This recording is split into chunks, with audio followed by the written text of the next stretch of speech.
Meu nome é Júlia e hoje eu vou falar um pouco de como o judô foi criado. Ele foi criado por Jigoro Kano em 1888 e ele foi criado a partir do porque o Jigoro Kano ele era baixinho e lutava jiu-jitsu. Aí ele nunca conseguia ganhar. Aí ele queria criar uma nova modalidade em que o princípio dos golpes fosse a inteligência e não a força.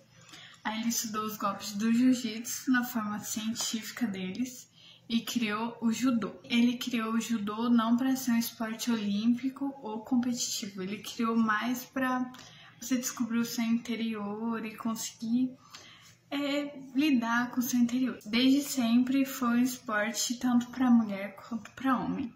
E em fevereiro de 1882, ele criou o Instituto Godokan, que era onde ele ensinava o judô como uma forma de descobrir seu interior e coisas espirituais assim, mas não para ser competitivo. Olá, meu nome é Gabriel e eu vou falar sobre as faixas dentro do judô. As faixas dentro do judô e os seus níveis são divididos em duas etapas. A primeira etapa é o Kyu, são os níveis mais baixos de aprendizagem. São divididas em 8 faixas, na ordem decrescente, da oitava até a primeira faixa, do oitavo até o primeiro Kyu.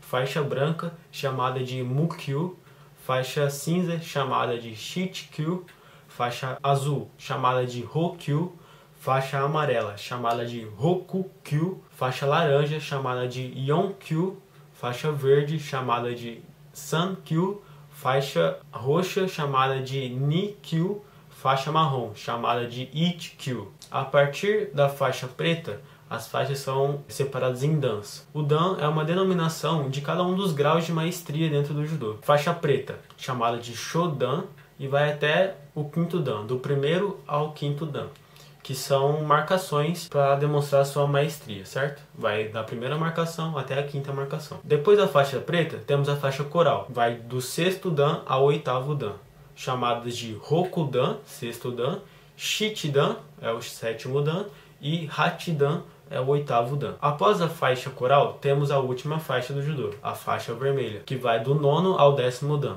chamada de Kyodan, o nono dan, e Jodan, o décimo dan. Meu nome é João Gabriel e eu vou falar sobre o judô nas Olimpíadas.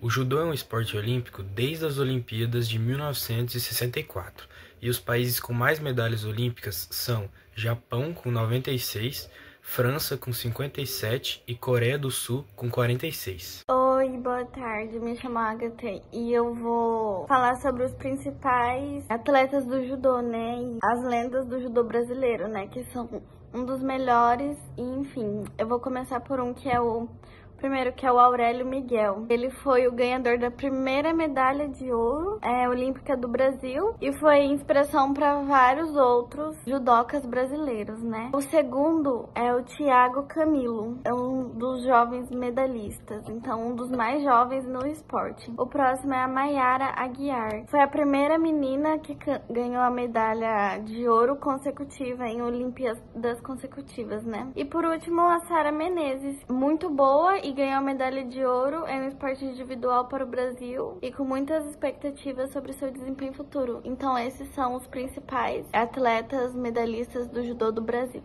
Bom, eu vou falar de alguns golpes do judô e os seus significados, como pode ser feito. E o primeiro golpe que eu vou falar é o Ozotogari. Esse golpe, ele é uma técnica que se utiliza tanto o pé quanto a perna também. Outro golpe que eu vou falar é o Ouchi Gari. Esse golpe, ele significa grande varrida por dentro, ou seja, varrer a perna de dentro para fora. E nesse golpe, para ser feito, você precisa colocar todo o peso do seu corpo na perna que você está usando para fazer a varrida, para você conseguir derrubar o seu adversário. Outro golpe é o Ouchi-mata. Esse golpe, ele se utiliza a técnica de arremesso dos pés. Para fazer ele, é preciso muito uso dos quadris. Portanto, é considerado um golpe de quadril também. E outro golpe é o Ave Goshi. Ele é uma técnica onde todo movimento surge do quadril. E ele joga o oponente para cima, como se fosse um coice. Meu nome é Gustavo e eu vou explicar como que o judô chegou no Brasil. O judô chegou no Brasil por meio de imigrantes japoneses no início do século XX,